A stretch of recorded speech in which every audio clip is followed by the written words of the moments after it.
And speaking of the podcast, Cambro Conversations, you've recently hit the top 1% of podcasts, which makes a change. It's not top 1% of a subscription-based adult website, so congratulations. Yes. I don't know whether I'd make it into top 1% of OnlyFans, but I've certainly managed to do it in the podcast world. So no, thank you very much, George. It's been a long, steady process. Started the podcast on the 1st of April 2020. It wasn't an April Fool's joke, but it was definitely something serious. And we're like 100 at the time of recording this conversation anyway. We're about 175 episodes in, so I've certainly done the reps in terms of one every single week as a minimum, but two probably on average every fourth week, and that's really built up, and we've done the reps, and we've built up to a really strong audience with a wide range of different conversations. So it's been a project that I'm really pleased about, and I genuinely believe that the top 1% is like scratching the surface. I never thought I would get to that, but now it's started to get to that. I definitely think there's more to come, and I just need to keep the quality high, but of course the consistency with that as well. Yeah, consistency is definitely one of the things which, I mean, I haven't been with mine. I started mine in January 2021, so about just under a year after yours. And so I did season 1 during one of the lockdowns, because basically my plan was to get out there and meet more people that I'd known through Instagram, do some sort of workouts, vlogs, and then obviously lockdown ruined all that. So I thought, let's start a podcast and speak to them that way and get to know people. And sort of smashed out, I think it was about 15 episodes pretty quickly. Didn't have it planned out very well at all, because I was basically filming a podcast and then about a day later it was up, or sometimes it was the very next day, and I'd be like, right, it's up, go watch it, and I wouldn't have time to get clips, and then next minute I was filming the next podcast, and it just wasn't sustainable at all. Had a little bit of a break, came back then, I think it was basically the start of 2022, and then I got a new job and things sort of got in the way, and it sort of took my attention away from that, and now we are back. This is episode 6. So I think total we're looking at about 25 podcasts, so a fair few less than yourself, but we've actually got a plan this time to make it a lot more sustainable, like we were speaking about before. It has to fit around your lifestyle and your expectations, and I've got friends that have done like a fortnightly show to build it up and just made sure they've released, because the main thing for me, and if I think about my own listening habits, is if I typically upload as a minimum, I upload every single Sunday, and then occasionally if you get a second episode, it'll be on a Wednesday. So people know that in their inbox at 5 a.m. on a Sunday will be a Canberra conversation, whether that's a Sunday they listen to it, or whether it's a Monday they listen to it in their commute, or whether it's, I listen to it when I go for my long walk on a Tuesday, whatever it is. They can rely on that, and you build a listenership who rely upon that, and that's been a very important thing for me. And I know kind of top podcasters like Chris Williamson, like Stephen Bartlett, they have this regular upload schedule, and their audience know when they can expect to listen to that episode, even if they don't get a notification to say new episode that's gone up. They know that for Modern Wisdom, for example, Monday, Wednesday, Saturdays, or Monday, Thursday, Saturday, when his episodes go up, and they can just rely upon that. So I think mimicking what the top guys do to some extent within our own capabilities is always a good way to behave. Yeah, definitely. I think you've got to have a plan with it. And like I said to you before, sort of the second episode goes live this Sunday. But I'm literally 5 podcasts ahead now. Great. So I've got that sort of backlog where if I don't, for whatever reason, say if I'm sick for a whole week and I don't manage to get a guest on, I've still got 2 or 3 podcasts in the sort of backlog. But so like going back to the start of the podcast, what actually got you sort of podcasting in the first place? What was the reason? Was there any sort of inspiration behind it? What was the reason it started? I had been a guest on, I think, 5 or 6 podcasts in like January 2019 through till about June. So in the first 6 months of 2019, I'd probably been on 5 or 6 different podcasts. And each time I was sharing with my Instagram audience, and I was getting really good feedback where people were saying, oh, it was great to hear from you, like in longer form rather than just your Instagram posts and your stories.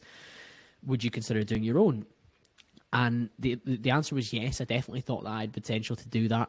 My day job is business development, account management, so I'm constantly presenting and work quite often over video calls or in meetings. So I had a skill set where I was used to communicating, asking questions, doing research, asking more questions, listening back, objection handling, diving deeper, whatever it was. So the skill set definitely overlapped. And it pretty much took until the lockdown in March 2020 for me to find the time to be like, right, okay, I can definitely do this. But I'd actually bought the equipment during 2019. I'd bought a new mic, I'd bought a new Mac, because my one from university was running like it was powered by a hamster wheel. I bought a new webcam, I bought a ring light, all the kind of basic bits and pieces that you would need to launch. I upgraded my Zoom, which was what I used at the time to record remotely. So I had all the stuff, but I just didn't take the action to start. But when the lockdown came, I kind of lost all that excuse, and I recorded, I think, 5 or 6 episodes to bank them before I started, and then I hosted Chris Williamson, who's the host of Modern Wisdom. Chris was my launch episode, and I'd kind of known him on and off through Instagram, and being a big listener to Modern Wisdom as well, I'd like shared a lot of feedback and the discussion with him. So he was my launch episode, which helped me start off really strongly. And from there, first episode. Yeah, it was cool, man. He's a great guy. He's very, very supportive, and I genuinely think one of the most talented podcasters there is in the world. And I don't think that's arguable now. If you watch some of the stuff that he's done, going on Rogan and some of the quality guests he had, even having Goggins recently. But I guess my decision to be a host of a podcast was driven by being a guest 5 or 6 times and just thinking, oh, I could definitely do this. I can bring value. Yeah. I'm not somebody that necessarily thinks he can predict what's coming next, but I definitely thought as a platform it was underdeveloped. At that point in time, podcasts were not as common. I think a lot started during the lockdown, obviously yourself as well, but it's still a relatively new area. I am firmly of the belief that audio platforms are like the new printing press for the future generations, where I think people will get more of their news, more of their insights, more of their opinions via audio than they will through newspapers, because newspapers are on the decline and I think podcasts are on the up. And I think even though it seems saturated now to some extent, I think there's something like 4.6 million podcasts. Wow. It's quite easy to rise to the top to a relative extent. I'm not saying to the top 1%, yeah. That's been a lot of hard work for me, but to get into even like the top 20%, you pretty much just need relative consistency to improve your questioning, to improve your ability to listen, to improve your quality of guest, and just carry on and on and on. I think that's extremely doable for most people that put in the work and put in the effort to improve your skill set and just get that little bit better each time that you turn up and interview someone. I think it's like that with anything in life, though, isn't it? If you put the work in, you're going to be better than most people. It doesn't take a lot. You even have to look at the sort of fitness accounts on Instagram. How many of those have started up since the lockdowns, people working out from home, and then they haven't posted for 2 years? Like, if you put the reps in, like you say, it's not necessarily easy to get to the top, but it's not necessarily as hard as people probably think it is. Like you say, you get a decent camera, you get a decent mic, you get the decent setup, and you're halfway there if you're relatively consistent with the uploading. Yeah, exactly that.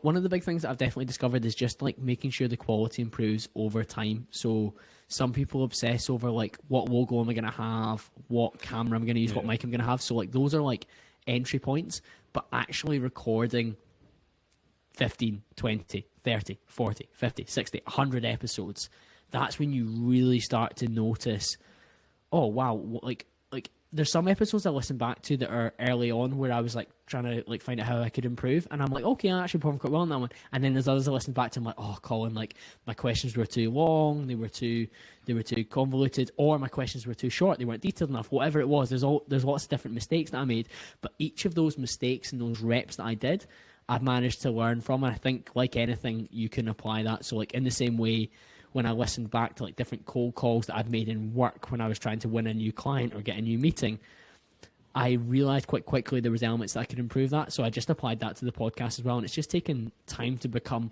more clear, more concise, better research, better guests. Everything is very, very gradual, but the quality piece is massive. So while I could have consistently uploaded once or twice a week, if I hadn't leveled up bits and pieces of how I speak and how I interact, then I would kind of be of a similar place. But by doing that, that's why it's got to kind of the more frightening stats where it's like top 1% in the world. Like that feels crazy.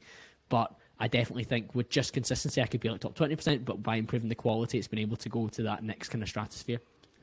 I think it's definitely a learning process, isn't it? I find a lot of people in just any sort of general hobby or anything like that, that people wait until everything's perfect and everything's all in a line before they actually start to do something. Like, I personally started this podcast on my work's laptop with my work's headset, and the audio quality is not great, like, at all.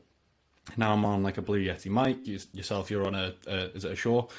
Those things just like take it up a little notch, and but that didn't happen straight away. Like, I started from the bottom, and then you work your way up by doing those reps. You get the practice, your conversations get better, your questions are going to get better, and like I say, too many people don't do things because like the surroundings and the environment aren't perfect right away. And like, I've gone through different logos, different like equipment, like it's like you say, you listen back to yourself, you get feedback, you change things, you try and get better each time. It's similar in the gym. You didn't start off by lifting 100 kilos on the bench, did you? You started off with the bar, and over time you got better and better and stronger. And it's the same with podcasting. Exactly that. And I almost wouldn't have it any other way. There's definitely some things I would have done sooner or faster, but at the same time, I don't really regret a lot of the stuff along the way, because I've never been in a rush, and I never had an expectation that it would get to even where it's at just now. But I do feel that if I keep working, it could go anywhere really potentially, and I just want to keep doing the work and give it the best possible chance. Like, one of my biggest values in life is making sure that I fulfill any level of potential that I do have. I have no idea what that potential might be. It could be really high, it could be moderate, it could be really low, but I would only regret if I didn't give myself the opportunity to explore whatever potential looks like, and that means hard work, discipline, habits, routines that give me the best opportunity to find out what that potential might well be. I've had similar questions in the workplace, so like senior management saying, George, what level do you want to get to? And I'm like, as high as I possibly can go. And I'm like, I don't know what that level is, but I'm going to push to that point where I find out.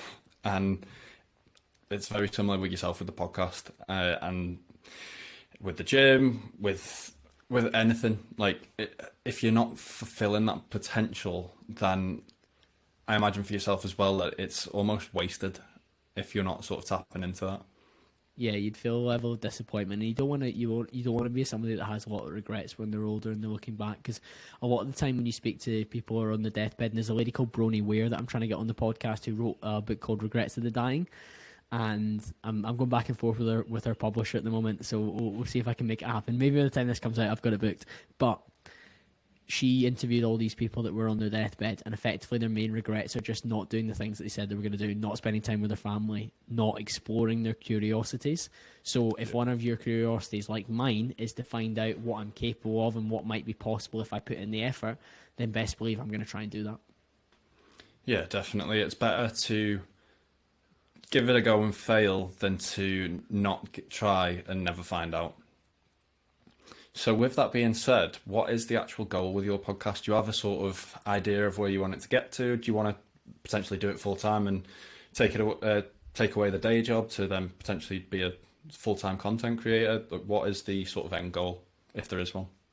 It's a really difficult question to answer, because I've never wanted to do Instagram full time. I never really wanted to be a fitness coach. I think if I was to do any form of coaching, it would primarily be like more like lifestyle or productivity or mindset related, with a side of fitness, of course, because I think physical health underpins almost everything that you do. But I was never somebody that was like massively enthusiastic or geared to be like, I want to help people from like a training and nutrition perspective. I have so many friends that are so talented and so good at that if I wasn't absolutely buzzing to do that, and the process of it didn't massively excite me and they get me out of bed jumping for joy, then you're better to let the people that are brilliant at it to do that and optimize for that.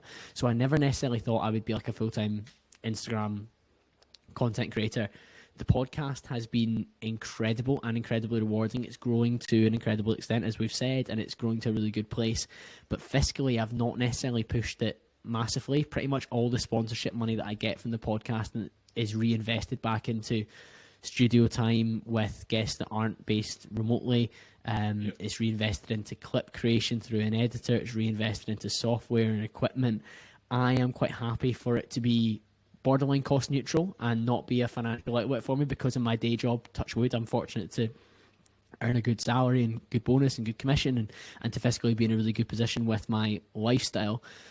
So if the podcast ever tipped over, that would be amazing, but I'm not necessarily optimizing for that, and I don't think that's what I need to do at this moment in time. If I was to do it, I would probably need to launch some sort of product off the back of that I would pursue, right, and sell, but I haven't been minded that way. At the moment, the focus with the podcast is just great conversations every week as a minimum, good quality clips being released on the short form platforms to try and entice people across to listen, and just keep having a really positive impact and value on the listeners, because the feedback you get from the podcast is mad, and I wouldn't swap that for any form of Instagram fame or notoriety.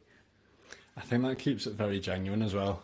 If you're not trying to sell things off the back of it, because there's a lot of podcasts out there that from the get-go it's like, this podcast is sponsored by whoever, and quite often I think there's no way you're using that product. Like, quite often it's like VPNs and random websites and stuff like that, and I'm like, chances are you're just doing that for a payday. And if you're keeping it really genuine, I think that is going to help keep those sort of valuable listeners that you've got watching or listening to every episode. It's going to keep them there. If you're not trying to sort of use their views for a sponsorship or some little quick commission on the side, I think that's going to keep it sort of really genuine and pushing it forward even further. Yeah, there's no rush at all. And like I say, any company that I've had advertised on the podcast has been something that I genuinely believe in, either for myself or and for the listener as well. And that amount of money has all gone back into the podcast to try and grow it to the next extent, to reach more ears, to have more of an impact. So yeah, there's no rush. If it tipped over and became the day job, wow, that would be really cool. But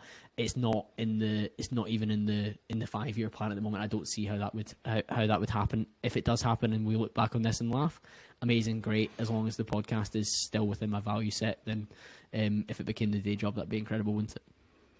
Yeah, definitely. And I think still relatively early doors, isn't it? It's not even 3 years old, the podcast, yet, and you're talking potentially 5 years down the line. So God knows how far that could be at that point. Like, we could be sitting here thinking about it and you're the next Chris Williamson. Who knows?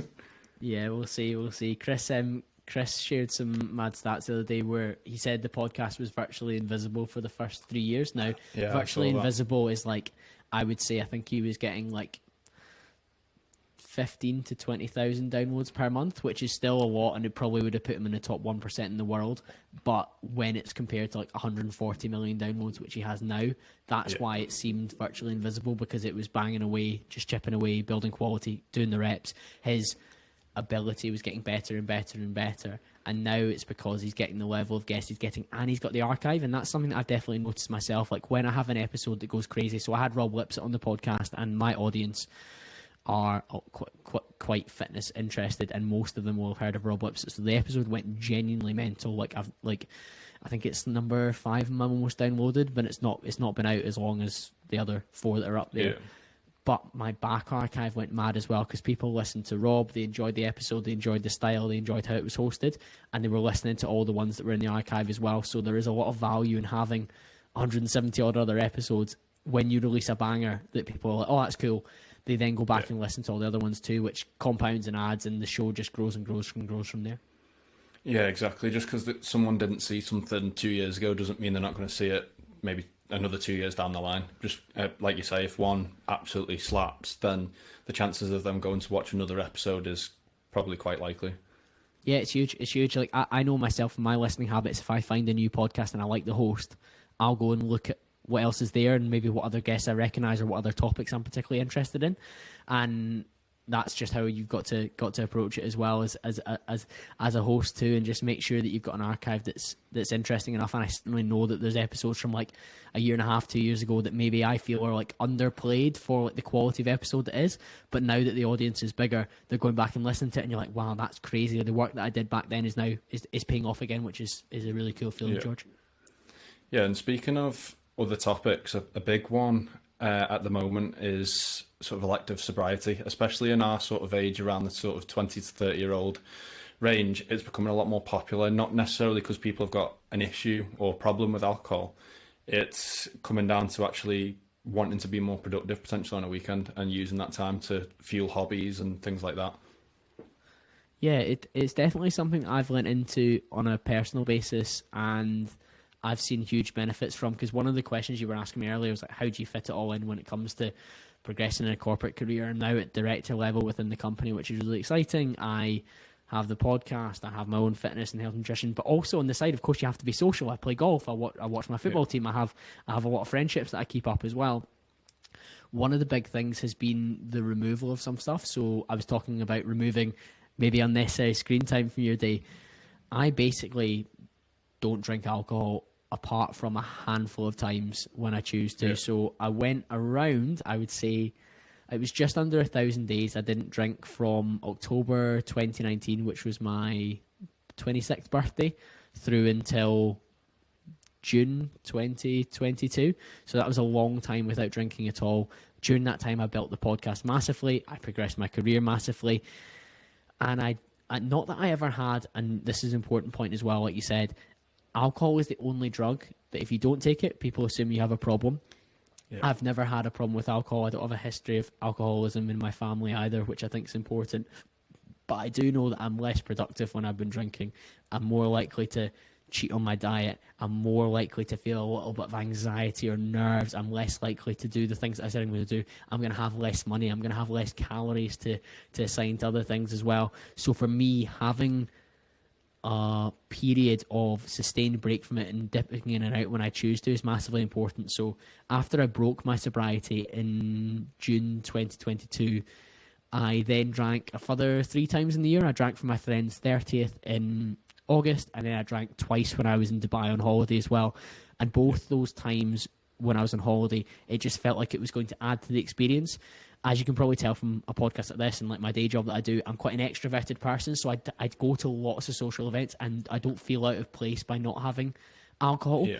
But it's because it's been such a long time, George, that I also don't feel that I rely on it. Whereas when you've always just been the guy that has pints when he goes out, you do almost feel like, oh, I need to have that to have the same level of good time and to still be the lively member of the party. But that's certainly something that I've overcome over time, and I'm very glad that I've done that. And I would definitely advocate for people to be more selective of when they drink, albeit they don't need to limit it to the extent that I do. But if you're somebody that thinks they've got maybe a little bit more potential, they want to save up a little bit more money, they want to have more calories to assign to food rather than drink, they want to be fresher and clearer in their thoughts and their mindset, I would definitely encourage looking at being slightly more selective across what times they do choose to drink rather than just always doing it on autopilot.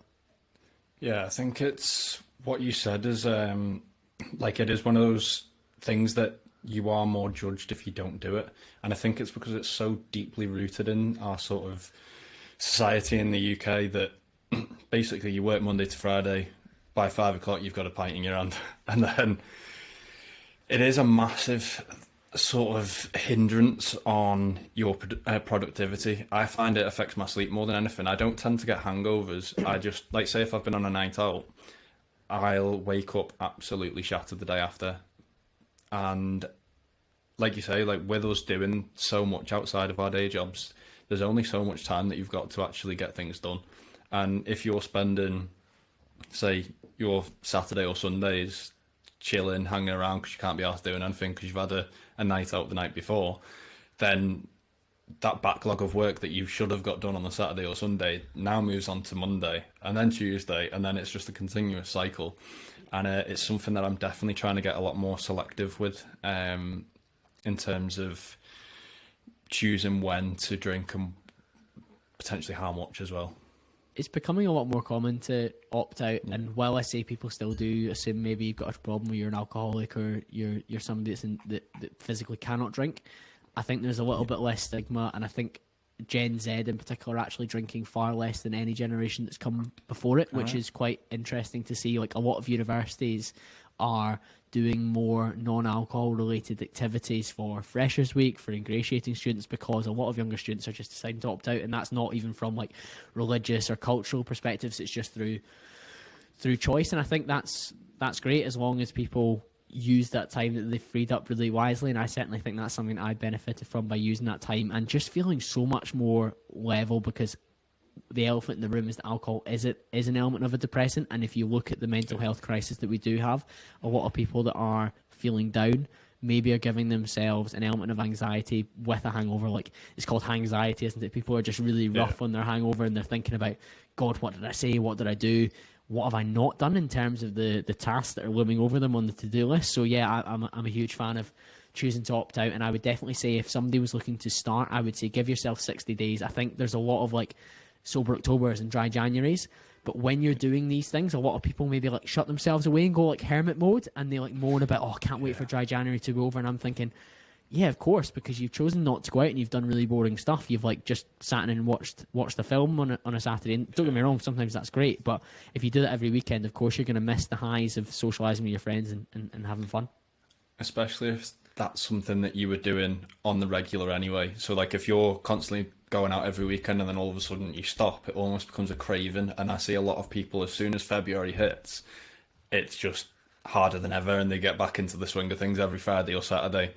But I'm seeing a lot more Facebook groups for events for people that want to go out and do stuff sober instead of having a drink. And one of the ways me and my mate get around it, so we've both got the Odeon Limitless. It's £15 a month. It's not necessarily to keep us out the pub. It sounds like we've got an issue there, which we don't. We just want to do something different, and every weekend it's to the pub. So we have Odeon Limitless. It's £15 a month, which is basically the same as our ticket these days. And we can go as many times as we want. So I'm actually going on Saturday night. So yeah, it's about replacing it. Yeah, like for example, I'll meet up with friends for a gym session. I'll meet up with friends for a walk, for a coffee, for lunch, for brunch, for dinner, whatever it is, and I'll take the car. And having activities that aren't necessarily just centered around booze is vitally important. And the physical aspect is something I would massively stress for people as well. Like the amount of money that I've saved off the back of not drinking regularly has been colossal. I've invested into lots of other exciting things like experiences, holidays, whatever else. Yeah, it's definitely not cheap anymore either. You're looking at like, what, £5-6 a pint these days. So if you're saving a few of them every weekend, it's going to start adding up, and you can spend them on those other experiences to sort of fill the gaps. And it takes me back almost to like being a kid before you could drink. You start doing those things that you used to do, which was like going to the cinema, going bowling, just little thing like going for days out walks. It's just finding those ways. And I think another way that people I've seen a lot of people use is planning something in the morning for, say, if everyone's going out on the Friday and you're not drinking, if you put something in at 9 o'clock on Saturday morning, again, put it in your diary so you get that little kick up the arse to go and do it. Make sure you're doing it with another person as well, so you're not letting someone else down. And that it's just those little mechanisms to sort of keep it going almost. Yeah, I love it, George. Big fan. Definitely. And I think we've spoken a lot of topics here, so I think we're going to round it up. Where can everyone find you, Colin? George, thank you so much for having me on. Really enjoyed this. If people want to connect with me on Instagram, it's at col.cambro, which is col.cambro. I'm also on LinkedIn, which is Colin T. Campbell. And if you enjoyed this podcast, wherever you're listening to it, whether that's Apple Podcasts or on Spotify, you can hear more from me and lots of amazing guests at Cambro Conversations. Thank you very much for coming on, Colin. I'll put all your information in the show notes below. If you're watching on YouTube, make sure you drop it a like. If you're new, subscribe. Thank you very much for listening, and I will catch you in the next one. Thank you very much for watching part 3 of the podcast. If you'd like to see more clips of the Big Lad podcast, click right here. If you're new, subscribe. And if you enjoyed it, make sure you drop it a like down below. Thank you.